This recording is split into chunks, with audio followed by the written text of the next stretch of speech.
Hello, hello et bienvenue dans cette nouvelle vidéo. Je m'appelle Angélique Rabautobao, je suis votre mentor de leadership au féminin et aujourd'hui on va parler croyances limitantes qui nous empêchent de trouver l'épanouissement professionnel. Je vais en fait vous raconter un petit peu mon parcours pour pouvoir illustrer comment nos croyances limitantes nous empêchent de connaître l'épanouissement dans notre vie professionnelle. Donc pour la petite histoire, j'ai été consultante en informatique pendant 8 ans. Et il est arrivé un moment donné, après plusieurs années, où je me sentais plus bien à ma place. J'y allais vraiment en mode pilote automatique. Je n'aimais plus vraiment ce que je faisais. Même si j'adorais mes collègues, même si j'aimais aider et trouver des solutions pour mes clients, il y a l'environnement, le contexte qui ne me convenait plus.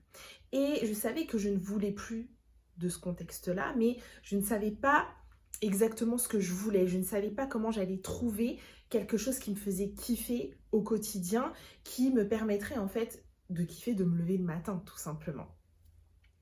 Et donc, j'ai décidé de faire un bilan de compétences parce que je me disais, il faut que je trouve un truc. Il faut que je trouve quelque chose qui me permette de prendre du recul et de faire le point. Parce que je me sentais vraiment perdue. Et en fait, en suivant ce bilan de compétences, la coach que j'ai eue était vraiment géniale, on a bien accroché.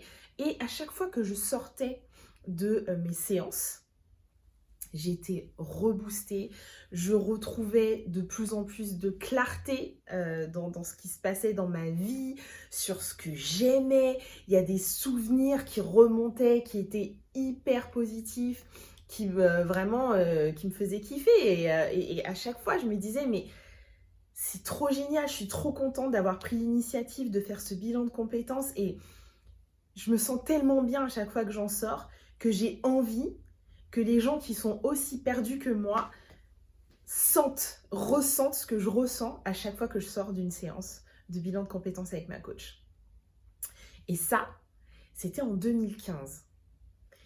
Mais moi, je suis devenue coach que en 2022, fin 2022.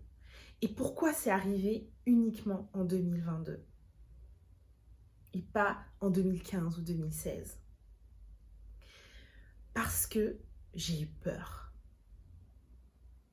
Parce que j'ai cru qu'en devenant coach, j'allais pas trouver de clients facilement.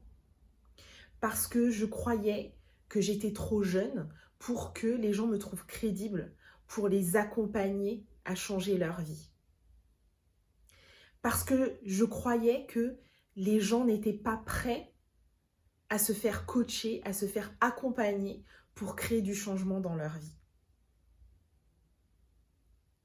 Parce que je croyais que je n'étais pas capable de reprendre le temps de faire des études, de faire une formation pour devenir coach. Et donc en 2015, quand j'ai fini mon bilan de compétences, et bien que je savais au fond de mes tripes que je voulais accompagner les gens à créer du changement dans leur vie, à être plus épanouis, à trouver de la clarté, à trouver le bonheur dans leur vie, j'ai préféré me laisser guider par mes croyances limitantes. Tout ce que je croyais et qui m'a empêché de suivre ma voix, la voix de mon cœur, de mon intuition, de mes tripes, eh ben, j'ai préféré suivre mes croyances limitantes. Et ça, ce n'est pas un problème. Parce que ça m'arrive encore aujourd'hui, ça m'est arrivé par le passé, et pour vous, c'est pareil. Mais ce n'est pas insurmontable. Puisque au final, aujourd'hui, je vous accompagne justement sur ce chemin d'une vie épanouissante, où vous kiffez, où vous êtes profondément heureuse. Du coup, la manière dont on peut switcher les choses, c'est de se demander « et si ?» Et si il y a des personnes du même âge que moi et qui ont à peu près la même expérience de vie, la même expérience professionnelle, qui sont aussi perdues que moi et qui veulent de la clarté et qui veulent de la guidance et qui veulent changer leur vie et trouver un épanouissement professionnel ou personnel. Et si il y avait des gens comme moi qui sont perdus et qui veulent avoir une personne à côté d'elles pendant des semaines, des mois, pour les accompagner à créer ce changement?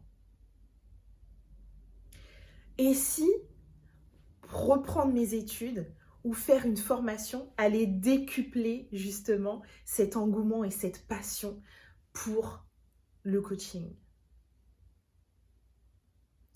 Tu vois, quand tu te demandes « et si tout allait bien se passer? Et si j'allais kiffer? Et si j'allais trouver mon bonheur? Et si j'allais trouver la bonne réponse? Et si j'allais trouver le bon chemin ?» Est-ce que tu arrives à sentir, à visualiser quand tu te demandes « et si tout se passe bien ?» Toutes les ouvertures, toutes les opportunités qui s'offrent à toi. Et est-ce que tu te rends compte que quand tu as cet état d'esprit, tu es dans ton leadership. Tu es dans ton leadership parce que tu crées des nouvelles croyances. Parce que tu crées un nouveau mindset. Des nouvelles croyances et un nouveau mindset qui te font passer à l'action.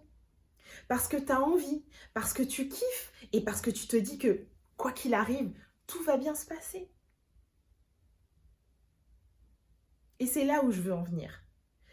Même si tu as des croyances limitantes et que tu te laisses guider par ces croyances limitantes, par ces peurs, par ces doutes, c'est pas insurmontable. Parce que si tu te demandes, si tu te poses la question, et si tout se passait bien?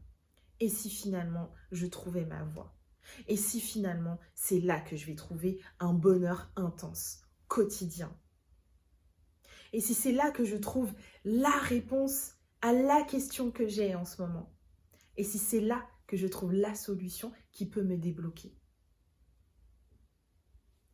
Tout change. Ta vision change. Ta manière d'être change. Ta manière d'agir change. Tu es dans ton leadership. Tu mènes ta vie telle que tu l'entends. Tu mènes ta vie telle que ton intuition te le dit. Donc j'espère que grâce à cette anecdote de ma vie, tu comprends que rien n'est insurmontable et que tout peut changer à condition que tu le décides. C'est tout pour moi pour aujourd'hui. Je t'invite à liker cette vidéo, à me poser tes questions en commentaire, mais surtout, abonne-toi à ma chaîne pour connaître les prochaines vidéos. Ça me fera énormément plaisir. Ciao, ciao!